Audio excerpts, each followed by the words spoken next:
The voice came from below in the same flat tone as the prompts, stripped of mystery by urgency. Structural integrity compromised. Emergency material conversion available. Juno did not waste time asking who had said her name or how the house knew it. Another impact rolled through the outer wall, and a spray of mortar dust fell over the table. She shoved the moss nest off the draft line, caught Min under one arm when the cat tried to bolt, and drove down the narrow stair with the rifleman at her back. The chamber below was barely larger than the room above, clean in the unnatural way of things that had slept untouched for years. Stone walls, a cistern set into one corner, iron brackets, empty shelves, a low work surface, and a blue-lit pillar rising from the floor like a stripped tree trunk. Words moved across it when she got close. Wood, fiber, stone, water. Fatigue pressed behind her eyes, but the categories settled her. Inputs, outputs, costs, rules. Something slammed the house again and dust shivered from the stair. She set Min inside an empty storage crate lined with old sacking, then weighted the lid crooked with a broken bracket so he could breathe without launching himself into danger. He yowled once, furious, then crouched low, pupils wide. Better angry than loose. The nest creature gave a thin whine from upstairs, and Juno hated leaving one live thing above, but she had only 2 hands and no spare margin. Survival was triage, not kindness. The rifleman wanted answers. Juno wanted the room to hold.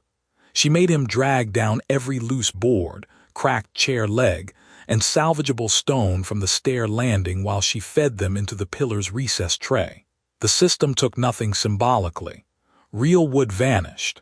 Real weight left her hands.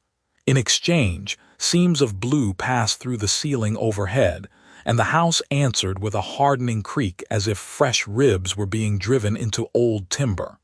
When the next warning appeared, it was blunter. Conversion efficiency reduced by poor material quality. Calorie deficit detected. Hydration reserve low. She checked what they actually had.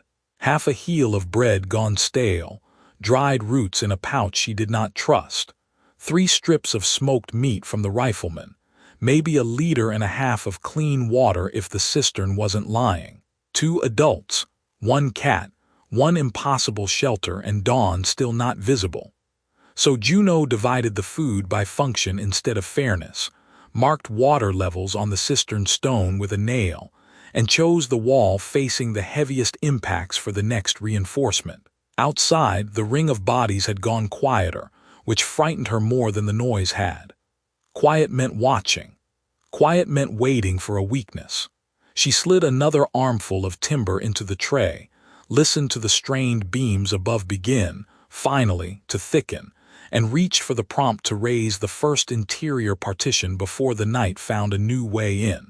By the time the black outside the shutters thinned into iron gray, Juno's hands were shaking hard enough to make the latch chatter.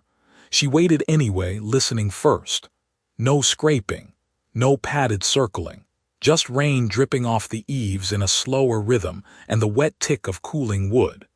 Min strained against the sling as soon as she unhooked it, so she shifted him to one arm, Maul in the other, and cracked the door just far enough to study the yard through the blue edge of the boundary.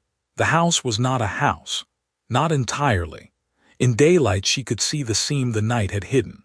Her apartment's kitchen wall ended in familiar painted plaster, but 10 feet farther on it merged into ancient beams silvered by rot, stone footings split by roots, and the collapsed outline of something much older that had once stood in the same footprint.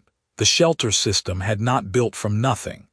It had grabbed a ruin, overlaid her life onto its bones, and forced the 2 plans to agree. She stepped outside and began to pace the circle. Practical first, panic later. The blue perimeter cut clean across weeds, broken masonry, and a half-buried path leading into the trees. Anything inside felt subtly warmer, drier, quieter. Anything outside looked sharper in the wrong way, like the woods were leaning inward. She counted paces, marked corners with snapped twigs, and built a map in her head. Strongest wall to the east where the new resin had thickened.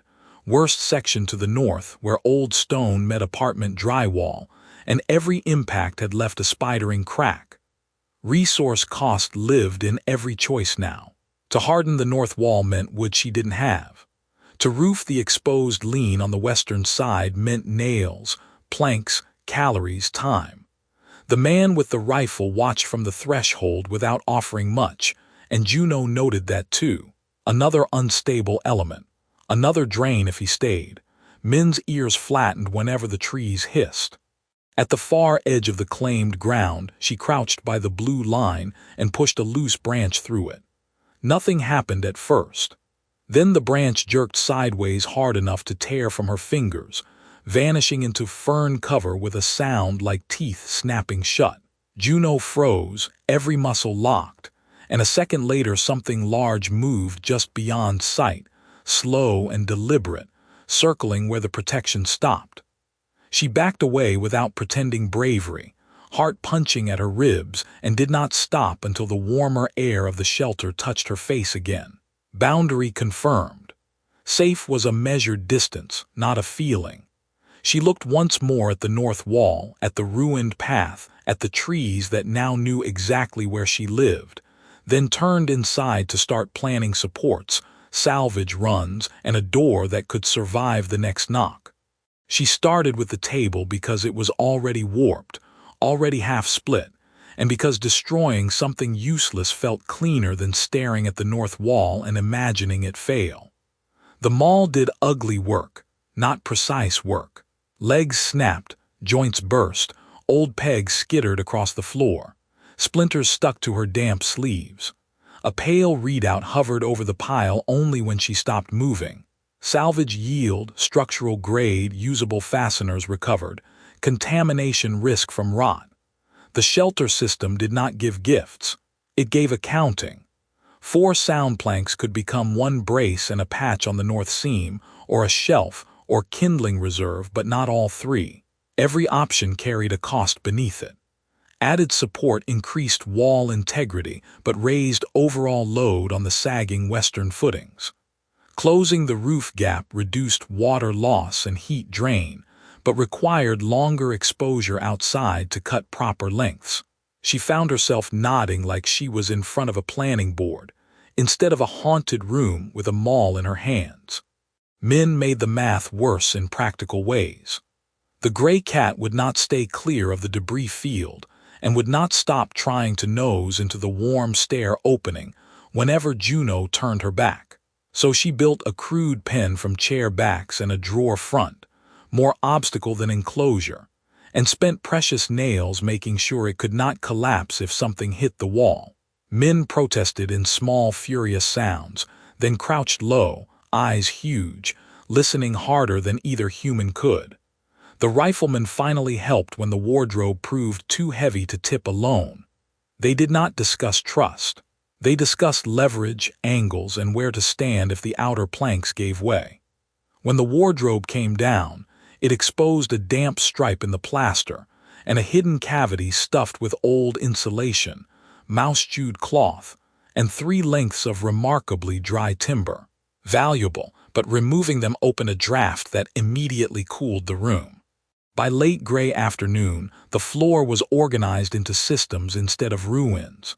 Straight wood, bent wood, cloth worth tearing into wraps, metal worth prying free, trash too soaked to justify lifting.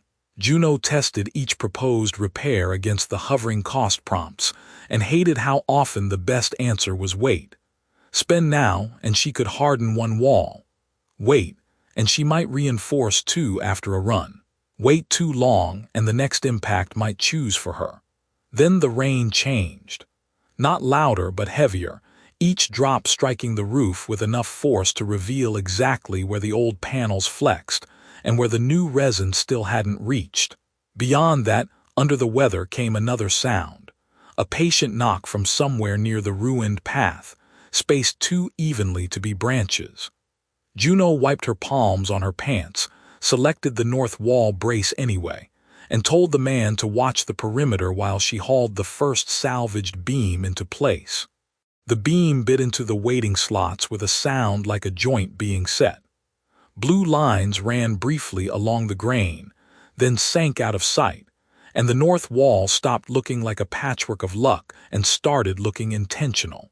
Juno held the timber until the glow died, palms burning from friction, while the house accepted the load with a long wooden creak. Resource cost pulsed across her vision and dropped her reserves lower than she wanted to see. One brace, one real defensive line, and suddenly a mattress, dry clothing, even a proper meal had become luxuries she had chosen against. The knock came again through the rain. 3 taps, pause, 3 taps, not loud, which made it worse. Loud things announced themselves. Quiet things tested. The rifleman drifted toward the slit of warped glass near the front and raised one hand for silence. Men flattened inside the makeshift pen, fur puffed, ears pinned so hard they nearly vanished, and began making a low, continuous sound Juno had never heard from him before. She took that more seriously than the knock. The weather turned another degree meaner. Wind found the loosened roof panels and worried at them until the whole house muttered overhead. Water threaded through one seam and started dripping into the sordid salvage pile. Juno swore, dragged the cloth bundle clear with her foot, and checked the system overlay again. Patch the roof, minor comfort, minor loss prevention. Reinforce the door frame, expensive. Extend interior heat retention, impossible now. Complete wall segment, enough structure added to unlock barricade placement. It wasn't really a choice after that. Door, then window lane, she said. Practical, because fear listened better when given an order. The man nodded once and shoved the wardrobe where she pointed, angling it to create a funnel instead of a blind block. Juno hated spending energy to move weight twice, but a bad barricade killed you as efficiently as no barricade at all. She wedged broken chair legs under the base, packed gaps with soaked plaster chunks, then drove bent nails straight with the maul until her forearms shook. Outside, something moved close enough for wet grass to hiss against the new wall. Not a rush, a pass. Measuring. The blue boundary around the house gave off a dim pulse and the sound retreated, only to circle wider. Juno could feel the missing calories in the tremor of her hands now, the edge where thought slowed and mistakes got easy. She ignored the ache in her shoulders, ignored men's angry cries, ignored the cold water tracking down from the roof, and spent the last of the light locking the front room into lanes she could defend. When she finally stepped back, the shelter looked poorer and harder, stripped of any illusion of comfort. One wall strengthened, one approach narrowed, one room arranged to survive contact for a little longer. Not enough, nowhere near enough, but enough to buy the next decision. Then, from somewhere beyond the ruined path, the 3 patient knocks stopped, and something much heavier began moving toward the house through the rain. The sound came in with a pattern Juno almost missed. Rain on the patched roof, drip through the bad seam over the hearth, the slow drag outside the blue perimeter, and then a hard, testing knock against the newly reinforced door frame that did not repeat anywhere else. Not the planks, not the wall, the frame. She held still long enough to hear it again, a probing scrape followed by a frustrated click, and the thing outside moved on without throwing its weight. Her eyes snapped to the system, haze hanging over the entry. Reinforced boundary element recognized. Threat pathing adjusted. Pressure diverted to weaker surfaces. For one stupid second, she nearly laughed. The house wasn't just stronger where she spent materials. It was teaching the convergence where not to hit. They feel the cheap spots, she said. The rifleman frowned at her, not understanding, but he obeyed when she pointed. Together they ripped the remaining shelf from the back room and laid its boards flat under the leaking window, not to block sight completely, but to harden the sill and force any breach attempt higher and narrower. Resource cost bit immediately. The blue tally in her vision dropped to a mean, thinning line. Worth it if it bought angles. Something answered from the yard with a different sound now, less confident. One body brushed the wall and slid away. Another hammered the old rear panel once, twice, then stopped after the second strike as resin webbed through the cracks and blue light crept under its warped edge. Min burst out of the nest, gray fur puffed double, and sprinted not toward Juno but to the warm seam near the stair opening, claws skittering as he crouched there growling at the floor.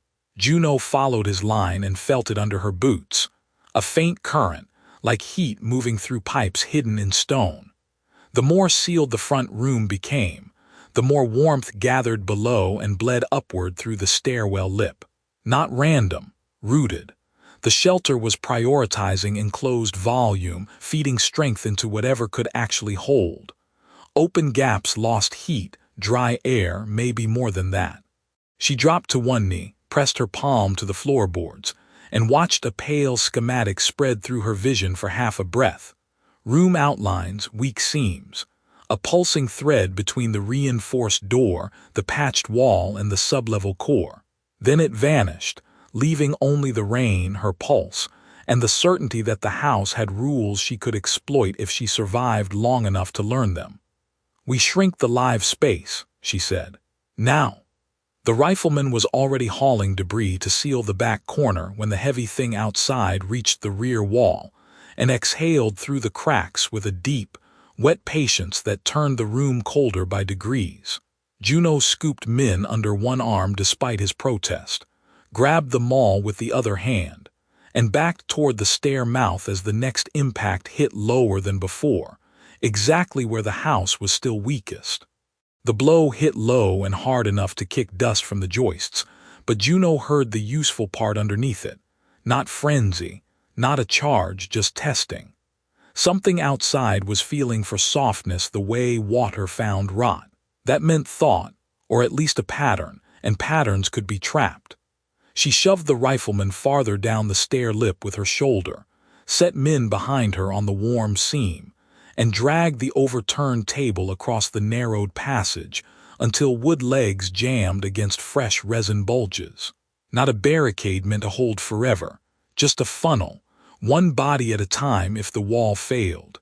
Another scrape traveled the rear planks from left to right, slow as a hand counting ribs. Juno watched the patched section instead of the door. The shelter had already told her what it valued. Sealed volume, tight lines, load shared through reinforced points. So she stopped trying to defend the whole room. She kicked aside loose boards, stacked the heaviest stones at the base of the weak panel, and left a knee-wide gap beside them where the floor dipped toward the stair. A deliberate flaw, a throat. The rifleman caught on before she spoke. He braced near the opening, rifle lowered not for a shot but as a pike. Ammunition was too expensive to spend blind through bad timber. "If it comes through," Juno said, breath thin with fatigue, "you push, don't fire." He nodded once.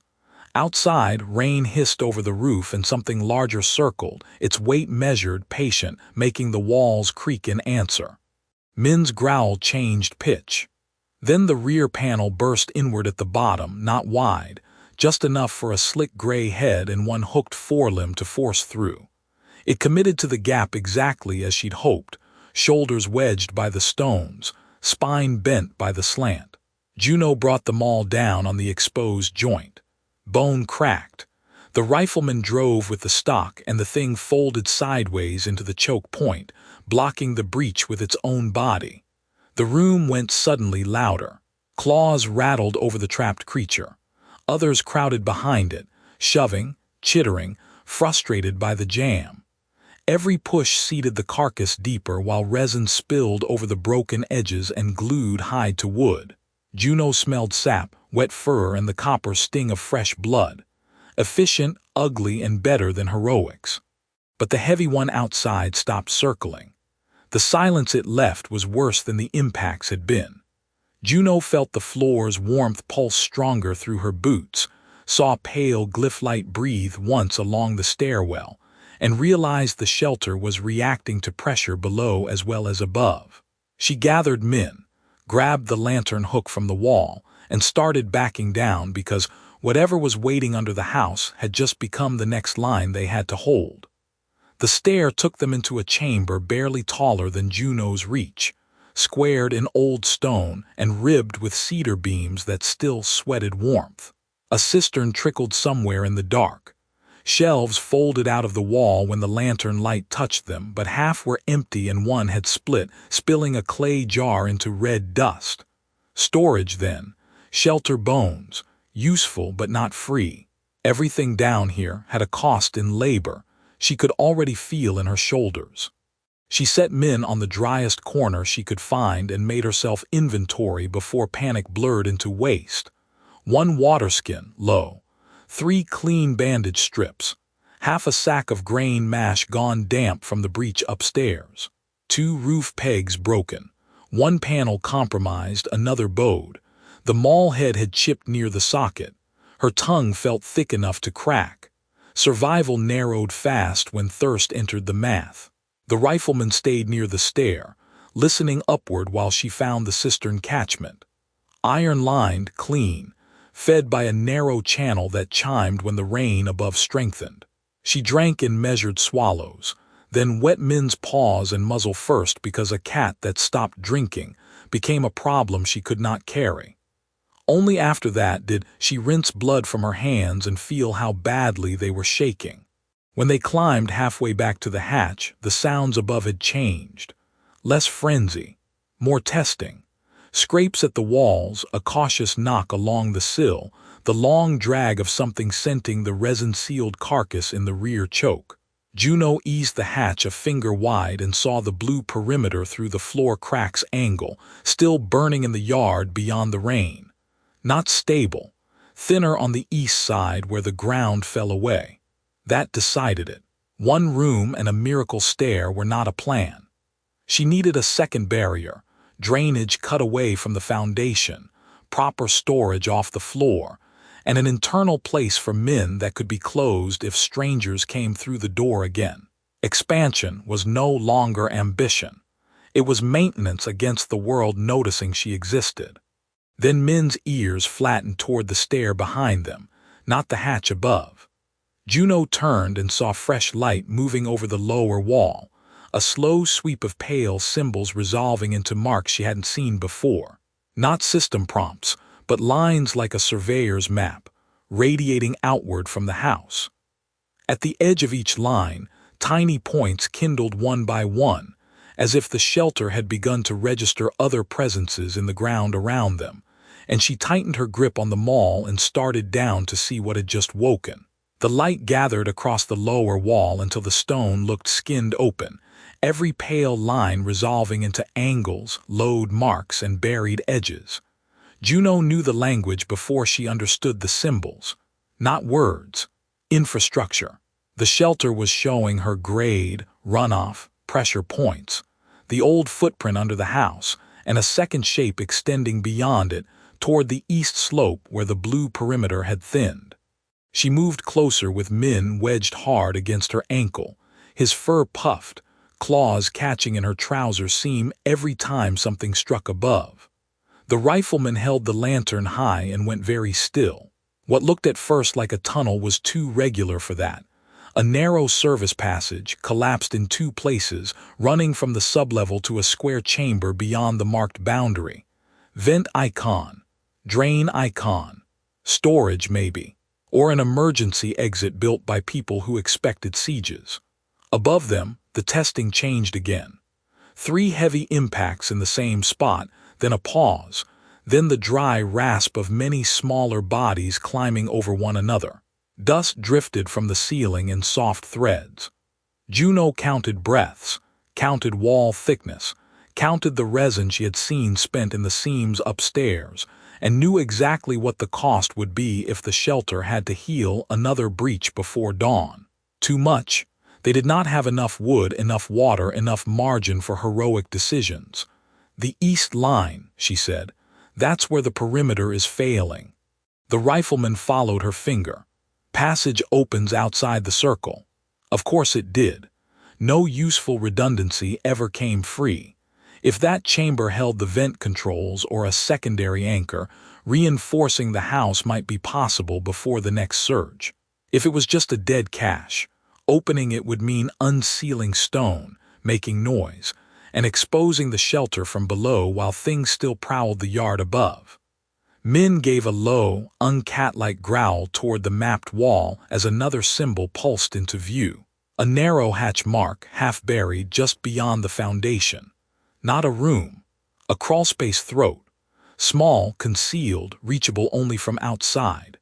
Juno stared at it, hearing rain hammer the roof, claws worrying the door, and somewhere in the dark earth to the east, water moving where it should not, and understood that the next wall might depend on stepping back out into the night.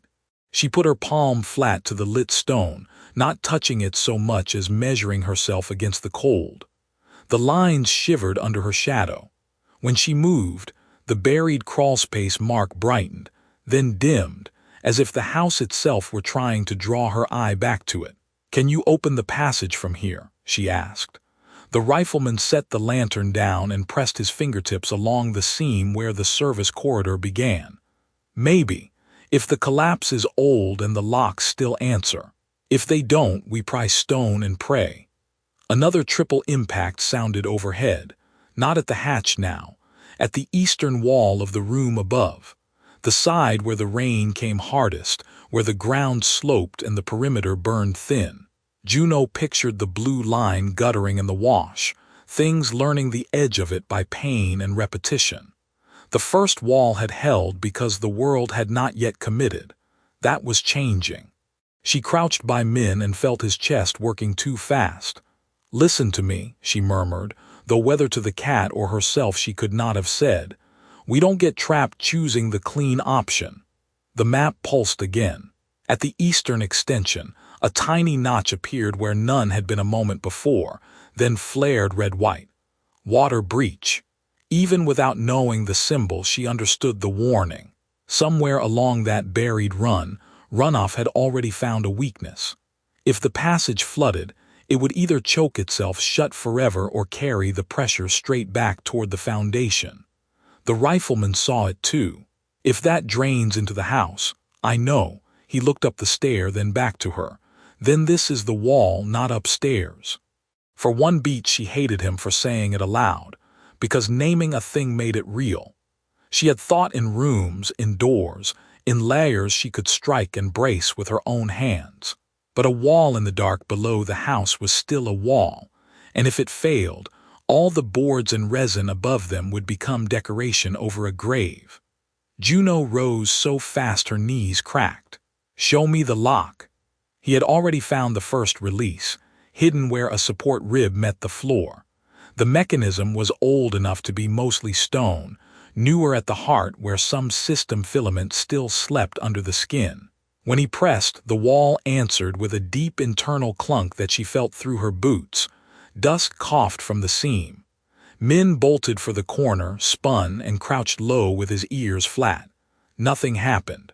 Then the whole lower wall gave a small, sickening sigh inward. "Again," she said. He struck the catch with the heel of his hand. This time the response came sharp and wrong, a crack from within the passage, and a rush of air so cold it smelled of old mineral water and sealed places. A black slit opened waist-high, no wider than her hand at first, then widened another finger as grit spilled out in a steady stream. Above them, the eastern room answered with a sound she had not heard before. Wood splitting not from impact but from pressure, a wet inward bow. The house groaned. Water, she thought immediately, not claws, wait. The map blazed. The service line to the east strobed bright enough to stain her vision. A second warning kindled beyond the crawlspace mark outside, 2 points now instead of 1, moving slowly toward the house through the rain-dark ground. Not symbols this time. Presences. The rifleman stooped to the opening, lantern thrust forward. The light showed stone throat, collapsed masonry a few yards in, and beyond that a gleam of moving water. "Can you fit?" Juno asked. He did not answer at once. He was staring past the first collapse, into whatever the lantern had barely touched. His face tightened in a way she had come to distrust more than fear. "Juno," he said quietly. The split overhead became a crash. Something heavy dropped in the room above. and from the crack in the floor, the blue perimeter went out,